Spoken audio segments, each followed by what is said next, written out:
CBI ने बिहार के 2 और लोगों को नीट यूजी पेपर लीक मामले में गिरफ्तार किया। गिरफ्तार व्यक्तियों में से एक उम्मीदवार था और दूसरा व्यक्ति एक अन्य उम्मीदवार के पिता। ये गिरफ्तारी गया और नालंदा जिले से की गई। नीट यूजी पेपर लीक मामले में सीबीआई का एक्शन लगातार जारी है। मंगलवार को सीबीआई ने इस मामले में बिहार से 2 लोगों को गिरफ्तार किया। गिरफ्तार किए गए लोगों में पहला व्यक्ति सनी खुद अभ्यर्थी है, जबकि दूसरा रंजीत नाम का शख्स जो है वो किसी परीक्षार्थी का पिता है। इन दोनों की गिरफ्तारी नालंदा और गया जिले से की गई।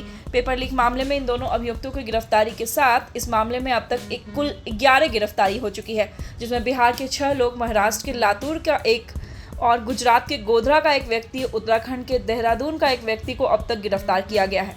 इन सारी गिरफ्तारियों को पेपर लीक मामले की जांच का एक महत्वपूर्ण हिस्सा माना जा रहा है। नीट पेपर लीक मामले में सीबीआई संजीव मुखिया और रॉकी के साथ साथ झारखंड में अन्य अभियुक्तों की खोज की जा रही है। सीबीआई रॉकी और संजीव मुखिया की तलाश में लगातार छापेमारी चल रही है। बहुत से लोगों से पूछताछ की गई है, लेकिन रॉकी और संजीव मुखिया के ठिकाने का अब तक पता नहीं चल पाया है। नीट पेपर लीक केस में सोमवार को सुप्रीम कोर्ट में भी सुनवाई की गई थी। परीक्षा रद्द की मांग और अनियमितताओं आदि याचिकाओं पर सुप्रीम कोर्ट में सुनवाई हुई थी। सीजेआई ने जिसमें कहा कि सभी वकील री एग्जाम पर अपनी दलीलें रखेंगे। अगली सुनवाई 11 जुलाई यानी गुरुवार को की जाएगी। इन मामलों की सुनवाई सर्वोच्च न्यायालय के मुख्य न्यायाधीश न्यायमूर्ति DY चंद्रचूड़ की अध्यक्षता वाली 3 न्यायाधीशों की खंडपीठ द्वारा हुई।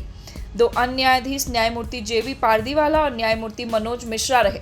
सीजेआई ने रीटेस्ट की मांग वाली सभी याचिकाओं के अधिवक्ताओं को अपने अपने प्रत्यावेदन 11 जुलाई से पहले सबमिट करने के निर्देश दिए हैं।